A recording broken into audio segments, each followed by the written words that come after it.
अमरावतीतल्या गोळीबार प्रकरणामध्ये मोठा ट्विस्ट आलाय। निलंबित तलाठी विपुल ठाकरेनंच घडवून आणलेला होता स्वतःच्या घरावरती गोळीबार। गुन्हे शाखेनं अवघ्या 24 तासामध्ये या बनावाचा पर्दाफाश केलाय। विपुल ठाकरेनं गोळीबारासाठी 1.5 लाखांची सुपारी दिलेली होती, तर गुन्हे शाखेकडून 4 आरोपींना अटक करण्यात आलेली आहे। निलंबित तलाठी विपुल ठाकरे मात्र अजूनही फरारच आहे। न्यायालयामध्ये बाजू भक्कम करण्यासाठी बनाव रचल्याचा संशय आता व्यक्त केला जातोय।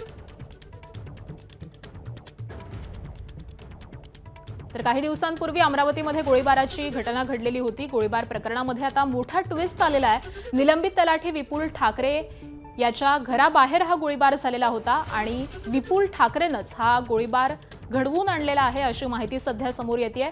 गुन्हे शाखेनं अवघ्या 24 तासामध्ये या बनावाचा पर्दाफाश केलेला आहे। विपुल ठाकरेनं गोळीबारासाठी 1.5 लाखांची सुपारी दिली होती असं देखील कळतंय। या संपूर्ण गोळीबाराची घटना सीसीटीव्ही मध्ये कैद झालेली होती आणि त्यानंतर पोलिसांकडून तपास केला जात होता। आणि या सगळ्या संदर्भामध्ये अपडेट जाणून घेऊयात। आमचे प्रतिनिधी प्रणय निर्माण सध्या आपल्या सोबत आहेत।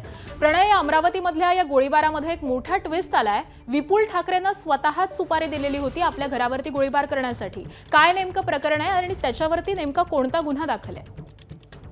नक्की आकांक्षा, विपुल ठाकरे हा फरार निलंबित तलाठी आहे सध्या। त्याच्यावर 2 गुन्हे दाखल, एक आसेगाव मध्ये आणि एक अमरावतीच्या गाडगेनगर पोलीस स्टेशन मध्ये गुन्हे दाखल आहेत। तेव्हापासून तो फरार झालेला आहे। पोलीस त्याचा शोध घेत आहे।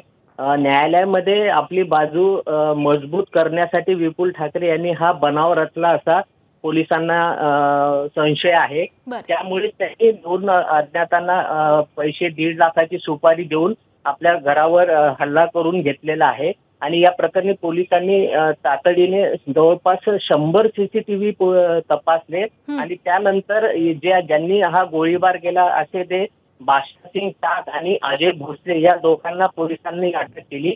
आणि त्याच्यानंतर जो त्यांच्या सोबतीला होता तिसरा आरोपी राजा सिंग टाक याला सुद्धा अटक केली। आणि या तिघांना जे 1.5 लाख रुपयाची सुपारी दिली होती त्या चंद्रसिंग उर्फ शेरूसिंग शाकला याला सुद्धा पोलिसांनी काल रात्री अटक केलेली। असे एकूण 4घांना अटक केली। आता पोलीस विपुल ठाकरेच्या शोधात आहे, परंतु अद्यापही तो फरार आहे। बरोबर आहे, त्यामुळे विपुल ठाकरेचा नेमका आता शोध कधी लागतो हे पाहणं महत्त्वाचं असेल। धन्यवाद प्रणय या माहितीसाठी।